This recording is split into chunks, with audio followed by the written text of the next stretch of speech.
Ողջույն, պատրաստում ենք ամենանուրբ և ամենահամեղ վանիլային բիսկվիտը։ Այն կարող ենք օգտագործել մի շարք տորթերի հավաքման մեջ։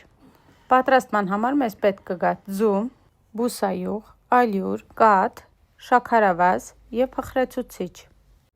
Բոլոր բաղադրիչների չափաքանակները կարող եք տեսնել նկարագրության բաժնում։ Նախ պետք է ձվի սպիտակուցները առանձնացնենք դեղնուցներից։ Սպիտակուցները միանգամից լցնում ենք տարայի մեջ, որտեղ պետք է հարենք։ Տարան պետք է անպայման լինի չոր և յուղազերծ։ Ցանկալի է վերցնել սենյակային ջերմաստիճանի միջին չափսի ձու։ Սպիտակուցի վրա ավելացնում ենք միանգամից ամբողջ շաքարավազը և սկսում ենք հարել։ Հարում ենք նախ ցածր արագությամբ, հետո քիչ-քիչ արագությունը դարձնում ենք մաքսիմում։ Եթե ունեք պլանետարնի միքսեր, ցանկալի է աշխատել հենց դրանցով, բայց քանի որ ես այս պահին ցանկանում եմ ձեզ ցույց տալ, որ նույնիսկ ամենաթույլ հարիչով կարելի է ստանալ հրաշալի արդյունք, դրա համար էլ ինքս օգտագործում եմ թույլ հարիչ։ Եթե հարեք պլանետարնի հարիչներով, այս գործողությունը կարող է տևել 4-ից 5 րոպե, բայց ձեռքի հարիչով պետք է հարել մինիմում 10 րոպե։ Սպիտակուցի լավ հարված վիճակը ուղիղ համեմատական է լավ բիսկվիտի ստացմանը։ Ահա թե ինչպիսի տեսք ունի իմ սպիտակուցը 10 րոպե հետո, և ես սկսում եմ հատ-հատ ավելացնել դեղնուցները։ Ամեն դեղնուցի ավելացնելուց հետո պետք է հարել 10-ից 20 վայրկյան և հետո միայն ավելացնել հաջորդը։ Ահա թե ինչպիսի տեսք ունի ընդհանուր մասսան։ Փխրեցուցիչը և ալյուրը խառնում ենք իրար խառնելը պարտադիր պայմաններից մեկն է, շատ հաճախ շատերի մոտ բիսկվիտը չի ստացվում հենց այս պատճառով։ Ալյուրն ու փխրեցուցիչը մաղում ենք մեր ստացած մասսայի վրա։ Դրանից հետո խմորը սկսում ենք խառնել սիլիկոնե գդալի միջոցով։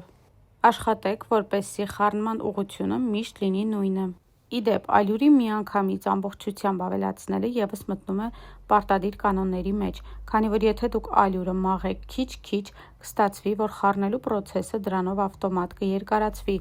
և մեր ստացված բիսկվիտը կլինի շատ ավելի ցածր։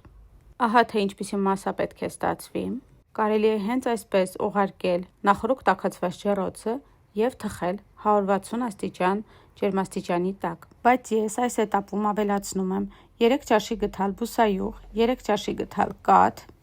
և խառնում եմ նորից սիլիկոնե գդալով մինչև մասսան դառնա համասեռ։